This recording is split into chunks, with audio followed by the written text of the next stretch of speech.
ඕගොල්ලොන්ට මතක ඇති ජනාධිපතිවරණය කාලේ සහ ඊට අවුරුද්දකට දෙකකට වගේ ඉඳන් මේ IHP කියලා ආයතනයකින් Institute for Health Policy කියලා ආයතනයකින් සමීක්ෂණයක් මාස්පතා එළියට දැම්මා. ඒ සමීක්ෂණය තමයි 2024 තව මතක ඇති ජනවාරි මාසේ සමීක්ෂණයේ ප්‍රතිඵල අරගෙන තමයි අර අනුර කුමාර ඉන්දියාවට ගියාම ඉන්දියානු මාධ්‍යත් ඒ සමීක්ෂණයේ ප්‍රතිඵල අරගෙන තමයි කිව්වේ අනුර කුමාරට ජනප්‍රියත්වයක් තියෙනවා කියලා. අන්න ඒ සමීක්ෂණ ප්‍රතිඵලය ගැන තමයි අපි අද කතා කරන්න ඉන්නේ. ඒකේ තව ඉස්සරහ විස්තර ඒවයි තවත් දෙයක් කතා කරන්න ඉන්නවා. ඉස්සෙල්ලාම කියන්න ඕනේ ඔයගොල්ලෝ channel එකට subscribe කරලා නැත්නම් subscribe කරන්න. දේශපාලන අලුත් තොරතුරු දැනගන්න subscribe කරන්න. ඊට අමතරව අපි එදිනෙදා ප්‍රශ්න දේවල් කතා කරනවා. ඒව දැනගන්න subscribe කරන්න bell button එක ඔබන්න. ඔව්. දැන් මේ IHP ආයතනයේ මේ ඔයගොල්ලෝ මං ඉස්සෙල්ලා කිව්වා වගේ ඉන්දියානු මාධ්‍යත් ඒක උපුටා දැක්වුවා. මේ තියෙන්නේ පොඩි කොටසක් අපි බලමු ඒක. The visit marks an important outreach to Anura Kumara, perceived by experts as the island nation's most popular politician at the moment. The popularity is surging in Sri Lanka. As per a survey conducted by the Institute for Health Policy, a Colombo-based independent research organization, he is the most preferred contestant in a likely presidential election this year. දැන් මෙතන පේනවා ඇති ඒ ඉන්දියානු මාධ්‍යත් ගත්තේ මේ IHP සමීක්ෂණයන්. මේ IHP ආයතනය ඇවිල්ලා NGO ආයතනයක් එක එක පුද්ගලයන්ගෙන් මුදල් මත ෆන්ඩ් වෙන ඒ කියන්නේ යැපෙන ආයතනයක්. දැන් මේක ඔයගොල්ලොන්ට තවත් මතක ඇති ජනාධිපතිවරණයට ඉස්සෙල්ලා අන්තිමටම දීපු සමීක්ෂණ ප්‍රතිඵලයේ මේ අනුර කුමාරට 48ක් දීලා සජිත් ප්‍රේමදාසට 25යි රනිල්ට 20ක් දීලා තිබ්බා. ඕක මුල ඉඳන්ම ගොඩක් අය ඕකට කිව්වා මේක NPP හිතවාදී කට්ටිය මේකට සල්ලි දීලා එහෙම කියලා කටකතාවක්. ඒක එහෙම ඔප්පුන්නේ නැහැ. හැබැයි තියෙන ප්‍රතිඵල වලින් ඒක මිනිස්සුන්ට තේරුණා. මොකද දැන් මෙතන උනත් අනුර කුමාරට 48ක් දීලා ඇත්තටම ගත්තේ 42 ගාණක් තමයි ඡන්දෙ දී. ඒ කියන්නේ 100ට ගාණක් ගත්තොත් යම්කිසි සමීක්ෂණයකදී වැරදෙන්න පුළුවන් ප්‍රමාණය 105කට වඩා වැඩි වුණොත් ඒ සමීක්ෂණය වැඩක් නැහැ. එතන 148ක 142 දක්වා අඩු වෙලා තියෙන කියන ඔවුන් අනුර කුමාරට ටිකක් වැඩිපුර වාසියක් දෙන විදිහේ දේවල් තමයි. මොකද මුලින් ඉඳන් බැලුවාම අපිට ඒක අධ්‍යයනය කරන්න පුළුවන්. දැන් මම මෙතනට අනිත් දේ බැලුවේ මම බැලුවා දැන් මේ මොකද දැන් ඡන්දෙන් පස්සේ මොකද්ද දැන් උනේ. දැන් මේගොල්ලෝ තවදුරටත් සමීක්ෂණ කරනවාද මේක එකපාරට නැවතිලාද කියලා. ඊට පස්සේ මම දැනගන්න ලැබුණා උන් අන්තිමටම මෙන්න මේ සමීක්ෂණය කරලා තියෙනවා මේ ආණ්ඩුව කෙරෙහි ජනතාවට තියෙන කැමැත්ත. ඒ කියන්නේ ආණ්ඩුව හරි පාරේද යන්නේද නැද්ද කියන එක අහලා උන් දෙසැම්බර් මාසයේ ප්‍රතිඵලයක් එළියට දාලා තියෙනවා. දැන් මේකෙදි අපිට පේනවා ඔවුන්ගේ දත්ත අනුව 159ක්ම ආණ්ඩුව යන පාර හරි නෑ කියන අය. එතනින් ඊට පස්සේ තව 16ක් කිසිම අදහසක් නැහැ. 125යි බොහොම සුළු ප්‍රතිශතයක් තමයි මේ හරි මාර්ගයේ යනවා කියලා තියෙන්නේ. මෙන්න මේකත් පස්සේ දෙසැම්බර් මාසයෙන් පස්සේ මෙන්න මේ දේ එළියට දැම්මෙන් පස්සේ වුන් සමීක්ෂණ ඔක්කොම නවත්තලා. ඒක මොන හේතුවක් මත නැවතුණාද නැත්නම් මේ ආයතනයේට කවුරු හරි එවුන් කිව්වද දැන් මේ යන විදිය හොඳ නැහැ. ඒ නිසා දැන් තව ඉදිරියට කරන්න එපා. තව මොකද දැන් ඔය දැන් මේ දෙසැම්බර් මාසේ ඕකනම් තත්ත්වේ මේ වෙද්දී තවත් උට අන්ත වෙනවා. මොකද ඊට වැඩිය හොඳ දෙයක් උන්නේ නැහනේ. කියපු පොරොන්දු එකක්වත් ඉෂ්ට උන්නේ නැහැ. කිසිම දෙයක් අඩු උන්නේ නැහැ. තෙල් මිල මේ රුපියල් 50කින් අඩු කරනවා කියා, ලයිට් බිල 3කින් අඩු කරනකොට ඔන්න දැන් අයිමත් අර නියාමන කොමිසම නිසා බලෙන් අඩු කරන්න වුණා. දැන් අයිමත් වැඩි කරන කතාවක් තියෙනවා.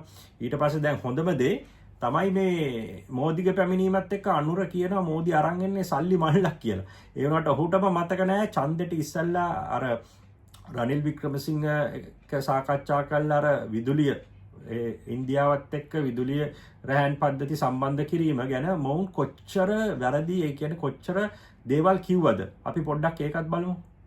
රනිල් වික්‍රමසිංහ ගියා ඉන්දියාවට. ඉන්දියාවත් එක්ක යම් අවබෝධතා ගිවිසුමක් එකඟතා ගිවිසුමකට එළඹුණා. රනිල් වික්‍රමසිංහ පහුගියදා ගොස් අත්සන් කරපු ගිවිසුම මොකද්ද? ඉන්දියාව සමග විදුලි රැහන් පද්ධතියට සම්බන්ධ වූ රටක්, ඉන්දියාව සමග තෙල් සහ ගෑස් නල පද්ධතියට සම්බන්ධ වූ රටක්, ඉන්දියාව සමග මුදල් ලේඛකයන් සම්බන්ධ වූ රටක්, ඉන්දියාව සමග සංස්කෘතිමය ලෙස සම්බන්ධ වූ ජනතාවක්, ඉන්දියාව සමග ගුවනින් ගොඩබිමින් මුහුදෙන් සම්බන්ධ වූ රටක්. හැබැයි මේ ගනුදෙනු වෙවිලා අපි මුළුමනින්ම ඉන්දියාව හැර අපිට වෙන කිසිදු නේද දේශපාලන ආර්ථික තීන්දුවක් ගන්න බැරි තත්ත්වයක්. දැන් මෙතන පේන ඇති ඔහු බවට බිල්ලා දැන් මෙහෙම එකතු වෙලා මේ ලොකු ප්‍රශ්නයක් ඇති වෙනවා මෙහෙම කියලා ඕක ගැන ලොකු වැරද්දක් දැම්මා. දැන් ඔය කියන්නේ මොකද්ද මේ දැන් සාමාන්‍යයෙන් අපේ රටේ දේශපාලඥ ඉස්සරින් ධම්ම දෙන ඡන්ද පොරොන්දු ඉෂ්ට වෙන ඒවත් තියෙනවා වෙන්නේ නැති ඒවත් තියෙනවා. හැබැයි කවදාවත් දැකලා තියෙනවද ඒ කියන්නේ දැන් මේ මෙහෙම ඡන්දෙක් ළඟ මෙච්චර ළඟ මාස 6ක් යන්න ඉස්සෙල්ලා මේ සම්පූර්ණ කඩපිට ගහන දේවල්. දැන් මෙතන අර අනුර කුමාර ජනාධිපතිවරණ ප්‍රචාරණයේදී අවුරුද්දකට ඉස්සෙල්ලා කියන ඒවාට පරස්පරම විරෝධී දෙයක් දැන් මේ දැන් මෝදි ඇවිල්ලා කරන්න යන. ඒ කියන්නේ ඔහුට කොච්චර මයික් ඉස්සරහා කා ගැහුවත් ඒක තමයි දැන් ඔය අන්තිමට රනිල් වික්‍රමසිංහගේම කට්ටියත් එක්ක තමයි දැන් ඔහු යන්නේ IMF එක මාර්ගයේ යන්නේ. මහින්ද සිරිවර්ධනලයි ඔය ඔක්කොම එකතු කරගෙන කිසිම වෙනසක් වුණා. ඉස්සර කොහොමද බැන්නේ හිරේ දානවා කිව්වා අර ඡන්දෙට මහින්ද සිරිවර්ධන හිරේ දානවා කිව්වා ඡන්දෙකට මේ සල්ලි වේදම් කරේ නැති නිසා. ඔය වගේ කියලා ආපු අයම තමයි දැන් තියාගෙන ඉන්නේ. මොකද ඔය ඔවුන් ඡන්දෙට ඉස්සලා කියපු දේවල් මම අර මුලින් කිව්වා වගේ කිසිම ප්‍රායෝගිකත්වයක් නැහැ. කරන්න බෑ බොරු කිව්වේ. DS IMF එකත් එක තියෙන මූලික ගිවිසුම් වෙනස් කරනවා කිව්වා DS එක සම්පූර්ණ ජනතාවට හිතවාදී විදියට හදනවා කිව්වා බෑ. ඒව කරෙත් නෑ. අඩු ගානේ පොඩි දෙයක්වත් වෙනස් කරේ නෑ. ඒ විදියට මේ මාර්ගයේම යන්නේ. දැන් මෙතනත් මුලදී දැන් ජනතාව මොකද්ද අනුර කුමාරටයි මේ NPP එකටයි ඡන්ද දුන්නේ වෙනසකට. කිසිම වෙනසක් නෑ. එකම වෙනස අර හැම ආණ්ඩුව ඉස්සර කරනවා වගේ ආණ්ඩුවහම අර යහපාලනෙත් ආවම කරා ගෝඨාවමත් කරා ආණ්ඩුවහම අර විරුද්ධ පක්ෂික නෑ අල්ලලා ඇතුළට දානවා මහරු ගිහිල්ලා අපාරගෙන ඉන්න කාලයක් ගිහිල්ලා ඒවට අවශ්‍ය සාක්ෂිත් නෑ මේවත් නෑ නිදහස් වෙනවා. එහෙම නඩු දාන එකක් වුණා. ඒ ජනතාව හිතපු අයට නඩු වැටුනේ නැහැ. ඔය පොඩි කීප දෙනෙක්ට නඩු වැටිලා තියෙනවා. ඔය ඒක ඉතින් අලුත් දෙයක් නෙවෙයි. හැම ආණ්ඩුවම අවහම ගෝඨාභය කාලෙත් ඇවිල්ලා අර නඩු දැම්ම යහපාලන කාලේ නඩු දාපුවා දේශපාලන වමනාවත වුණා කියලා ඒකට වෙනම කමිටුවක් පත් කරලා ඒකෙන් නඩු දැම්ම. එහෙම ඔයක මේ සිස්ටම් චේන්ජ් එකක් නෙවෙයි සිස්ටම් එකේම වෙන ඒවා අපි වැරදි අය තියෙනවා නම් නඩු දාලා ඇතුළට දාන එක ඒක ප්‍රශ්නයක් නෑ. වැරදි අපිත් ඒක ඕන වැරද්දක් තියෙනවා නම් නඩු දාන්න ඒක කිසි ප්‍රශ්නයක් නෑ. හැබැයි ඊට අමතරව මොනවද කරේ? ඔය හැමෝම කරනවා වගේ ඒ කරන අමතරව රනිල් වික්‍රමසිංහ කරපු දේම ඔහු කරගෙන යන තනිකර බොරු කියලා. එතන දැන් ඕගොල්ලන්ට පේනවා කිසිම වෙනසක් නෑ. අනිත් එක දැන් ඊට අමතරව ෆයිල් 500 ගානක් තියෙනවා කියලා සජිත් ප්‍රේමදාසගේ ෆයිල් තියෙනවා කියලා මාධ්‍ය ඉස්සරහා බොරුවට ඇදලා ගත්තා. දැන් කොහේ ෆයිල් තනිකර බොරුවක් කියලා ඔප්පු කරනවා. මොකද ෆයිල් එකක් දැන් සජිත් ප්‍රේමදාසගේ ෆයිල් එකක් තියෙනවා නම් මේ වෙනුවට මේගොල්ලෝ ඇදලා ගහලා. මොකද අනිත්‍ය පුළුවන් අයට ගහලා තියෙන තනිකර අපි දන්නවා සජිත් ප්‍රේමදාස කියන්නේ එහෙම හොරයක් බොරුවක් වංචාවක් නැති මධ්‍යම සංස්කෘතික අරමුදලෙන් සල්ලි එහෙම කිසිම අවභාවිතාවක් නැතුව ඒ අවශ්‍ය මොකද එතනදී ඒ අවශ්‍ය දේවල් වලට ඒ අවශ්‍ය පටිපාටි අනුගමනය කරලා තියෙන අනික ඒ වියදම් කර මුදල් ඔහු පෞද්ගලිකව ගත්තේව නෙවෙයි. පාස්කු ප්‍රහාරයේ බෝම්බ වලින් විනාශ වෙච්ච පල්ලි ඒ තැන් හදන්න ඊට පස්සේ දහම් පාසල් වලට දෙන්න ඒ වගේ ඒවාට පාවිච්චි කරපු දේවල්. ඉතින් ඒවා දැන් ඔවුන්ට ඔප්පු කරගන්න බෑ. තනිකර බොරු. ඒ වගේ තව ගොඩක් අයගේ නම් මට කියන්න පුළුවන් ඒ ෆයිල් තියනවා කිව්වට දැන් ඒවයි සාක්ෂි නැහැ බොරුවට ඡන්ද ගන්න මවපු දේවල්. දැන් පේන ඇති දැන් මෙතනත් දැන් මේ IHP ආයතනේ නවත්තලා තියෙනවා සමහර විට එක මේ අර හැබැයි මෙහෙමයි.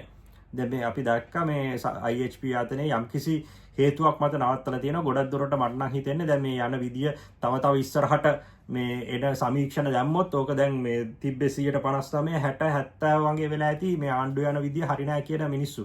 ඉතින් ඒක අපි ඊයේ වීඩියෝ එකනුත් පෙන්නුවා මිනිස්සු ඡන්ද මේ රැස්වීම වලට ඇවිල්ලත් නැහැ. දැන් ඊට පස්සේ දැන් අපිට ආරංචි අන්තිම විසඳුමක් වශයෙන් ඡන්ද රැස්වීම වලට බස් දාලා දැන් අර ඉස්සර මහමැතිවරණය කරාගේ බස් දාලා අදින එකක් කරන්න යනවා කියලා ඊයේ බස් වල වීඩියෝ වගේකුත් අපි දැක්කා මේ සමාජ මාධ්‍ය ප්‍රචාරණය වෙනවා.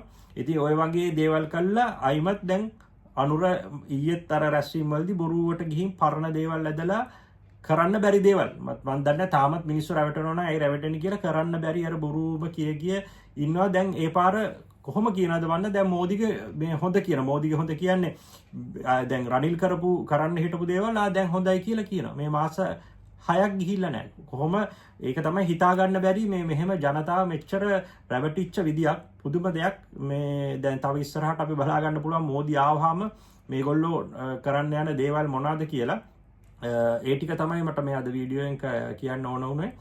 channel එක subscribe කරලා නැත්නම් අයිමත් කියන subscribe කරන්න. අපි තව වීඩියෝ එකකින් හම්බ වෙමු. බොහොම ස්තුතියි.